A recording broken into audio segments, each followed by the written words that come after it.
Hi, is it Sophie? Hi, Leanne. Hi, nice to meet you. Hi. Hi, I'm Moses. Nice to meet you. How are you doing? Yeah, good, thank you. Not bad. So Moses and I have just entered the luxury accessory part of Harrods. And I don't know what to think other than all the Hermes belts, all different colours hanging up. I know they've been a must-have accessory. All the beautiful handbags, different sizes, different makes, different colours. Okay, so the high-ticket item for men at the moment seems to be watches. So we're now walking past Balenciaga on our right and Dior on our left. Everyone shopping in here looks really happy. Another thing I've noticed is you just can't get over the volume of stock. Like everything is available. Every handbag make from the luxury houses is here. There's watches, there's diamonds, there's bracelets, there's earrings, there's food, there's chocolates. It's just vast. It feels quite surreal just to know that, you know, this is a type of luxury, this is a type of extravagance that is not really accessible to the normal person, but every now and again you can get a little glimpse into it.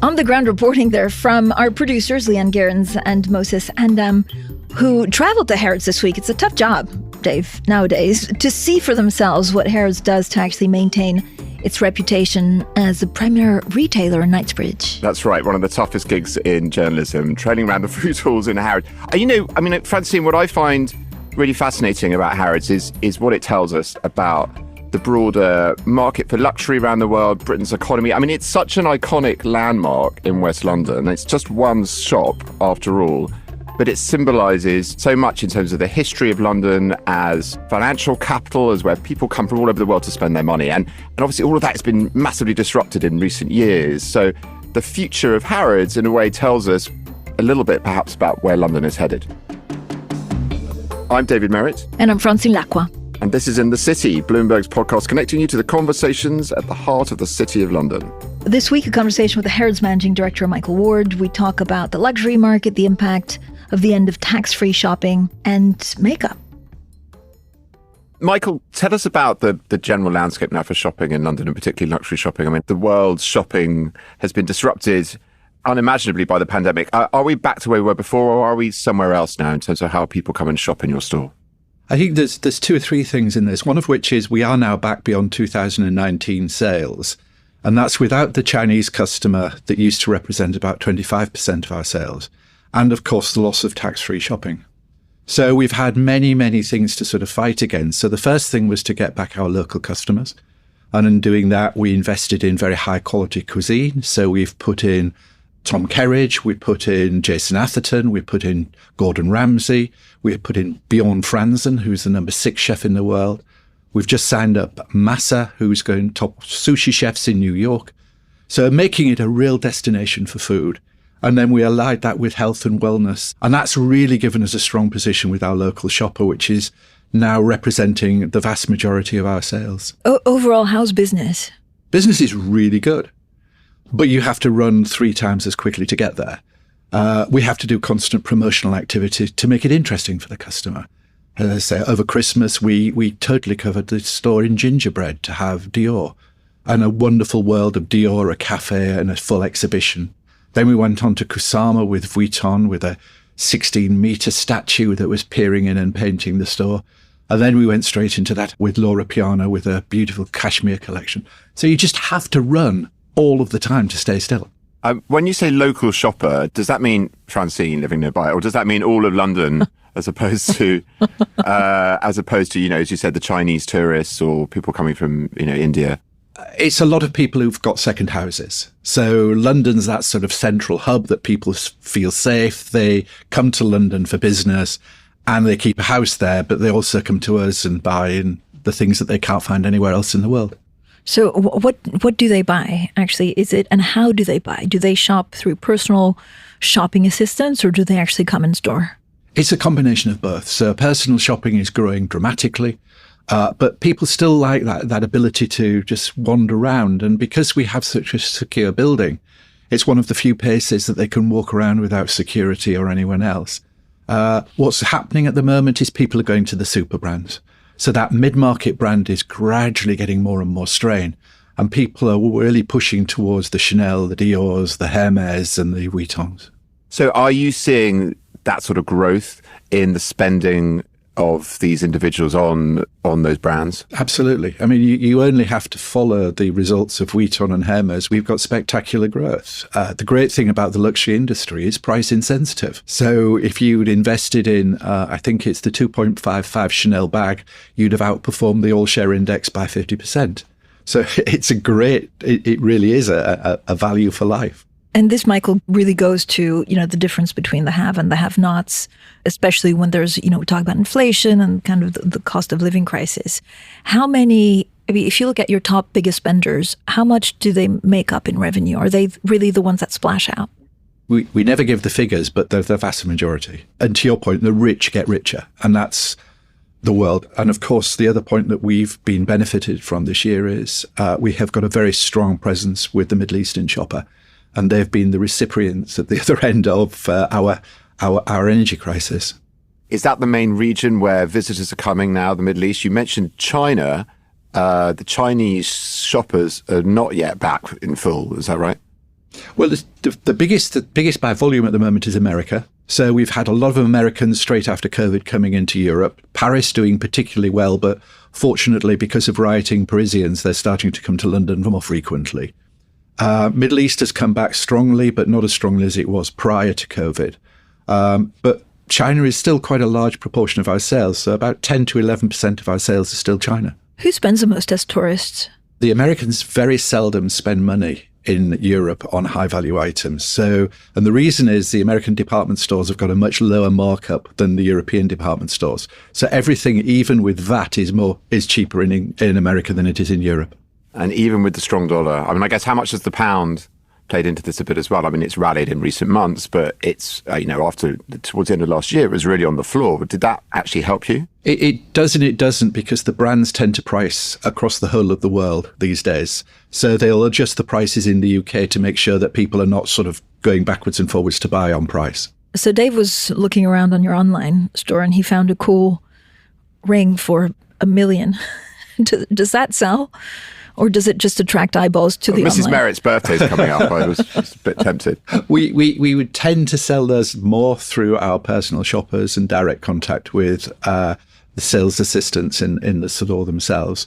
But no, we do sell at a distance £1 million rings. I mean, that is a new thing, isn't it? Somebody's spending that much money without actually going into a store, trying it on, looking at it, that they're happy. We've talked on this podcast about people buying houses on WhatsApp as well. I mean, this is the world we're in, isn't it? That people will do these huge purchases and they're comfortable doing it entirely online. But I think it's also security of the brand. When a person is on the phone, they've probably not the only thing that they've bought from us. So that this is a long-term relationship that we've built over years. So buying £1 million or a £2 million item is not a big issue because they know we will honour whatever we need to do to make it right for them.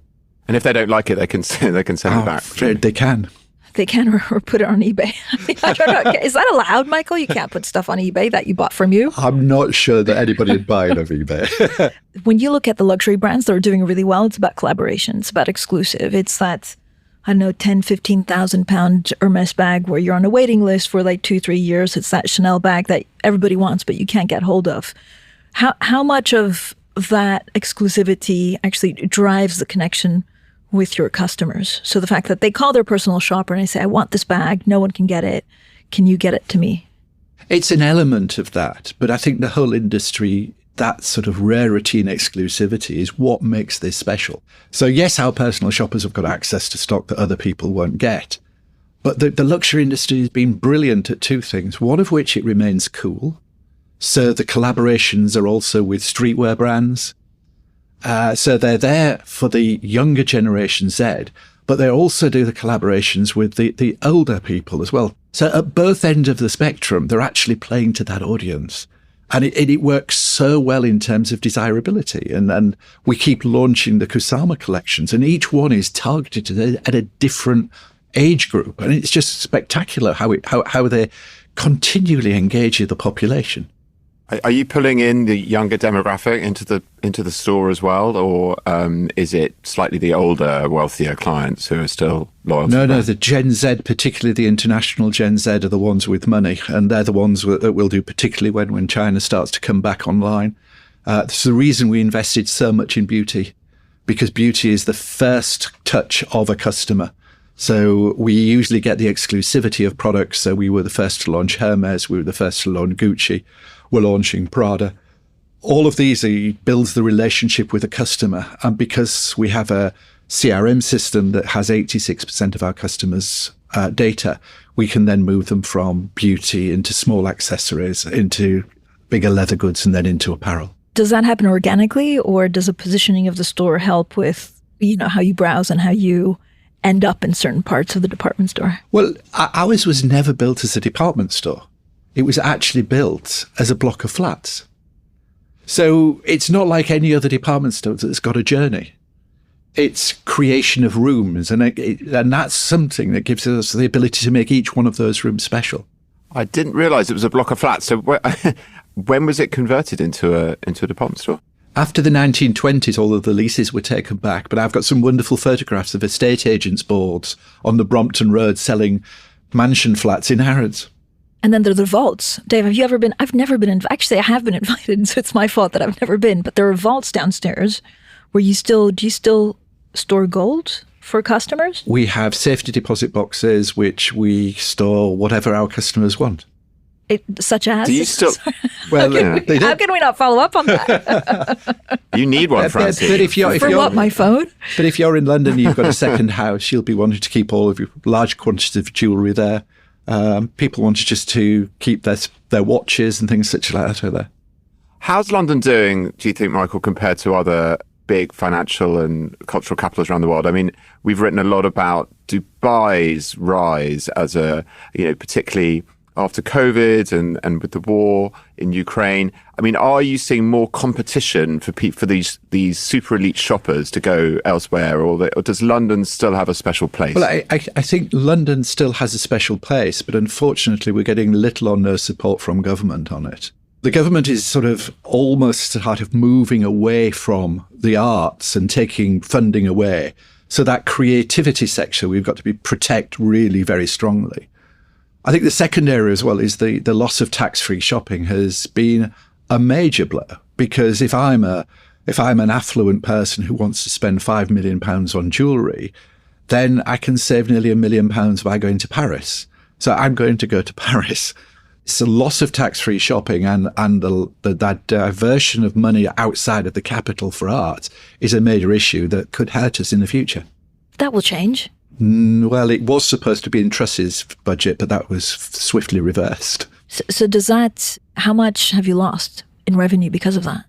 Well, it's difficult to really say how much we've lost in revenue, because we had to pivot onto local customer.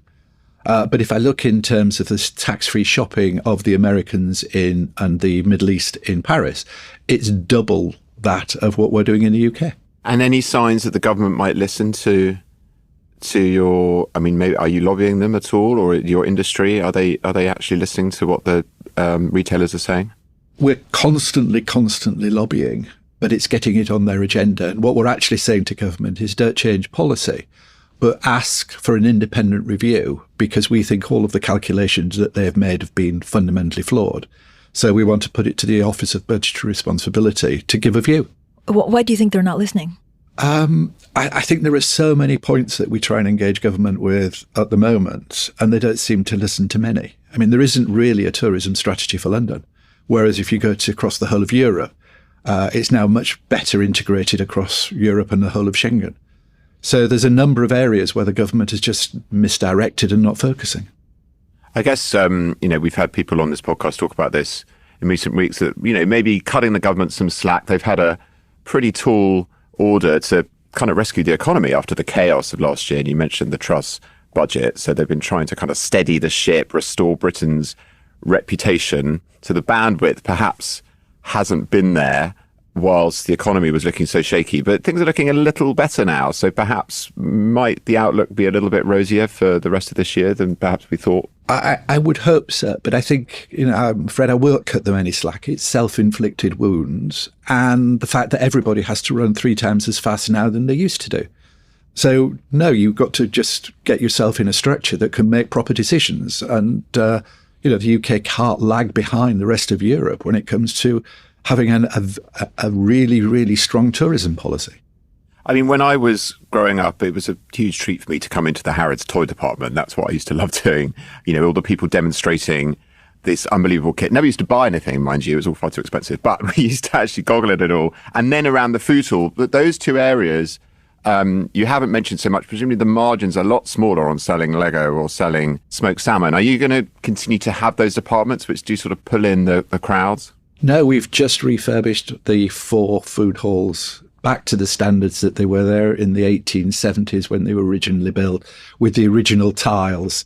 We're investing more and more and more in food. In fact, it's one of our fastest growing categories. Everything in the store, we have an army of chefs in the basement who cook everything fresh every day. And it's that sort of freshness and newness that are bringing more and more people in. So no, it's a very big area for us. But how do you track? I don't know if you track data, like people come in to buy a handbag and then get diverted to the food hall, or do people come in to get a fish cake and then get diverted to Dior store?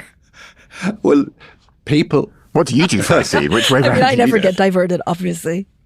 But I think that, but it's the building the relationship, and the food holds the relationship. So somebody will be coming in 2 or 3 times a week to buy their food. And on every occasion, they'll divert into whether or not it's beauty because they need a pickup, or they'll go and browse fashion accessories. If you're spending £2,000-3,000, it tends to be more of a considered purchase that you've really thought about. And I'm glad to hear that. One of the things, obviously, with Harrods has been the uniqueness of the venue and the location. You do have some concessions in some airports in various places around the world. I saw the one in Doha fairly recently. Could you ever envisage opening another store somewhere, a full-fledged store? No, there's only one Harrods. And really being at the international capital of the world of London, you all of the crossroads allow you to have that. Putting it elsewhere, bless me, you're in America at the moment. Just go next door into Bloomingdale's and have a look. It's a disaster. I couldn't possibly comment on that, but yes. But what we've done is every year we spend 50 to 60 million pounds making it the most stunning emporium, and that's what makes it special. It is really the Palace of Knightsbridge. And this is because you're also backed by Qatar. So at the moment, money is limitless. Well, we never have drawn a penny from Qatar. We generate everything ourselves. Michael, who's your biggest competitors? Our rivals are the individual stores themselves, but nobody has continued this investment to create this, as I say, just something that's special and unique, whether or not it be the food halls or whether or not you can walk in there and buy the most amazing diamonds from every one of the major jewelers in the world. It doesn't happen anywhere else.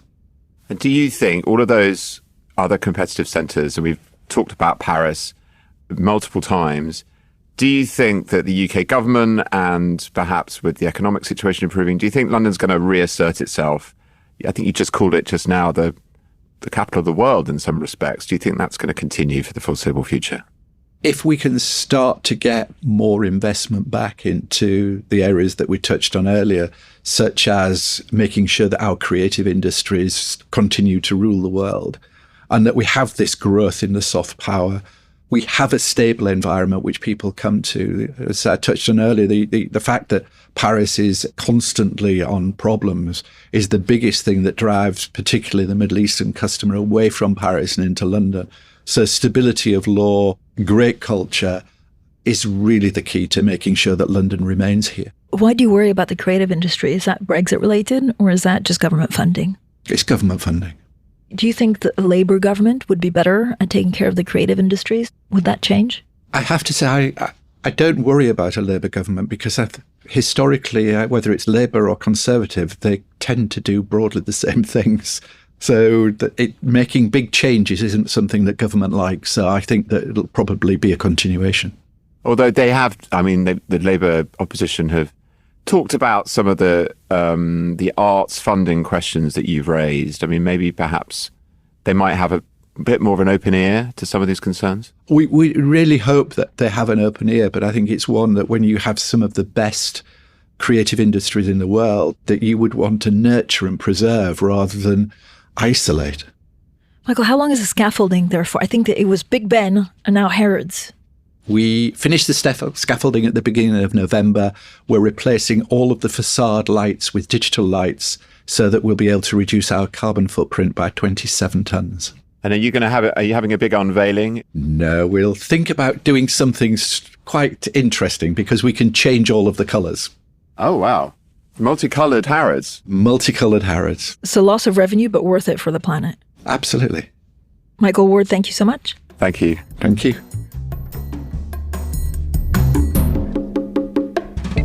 Thanks for listening to this week's In the City. We will be back next week.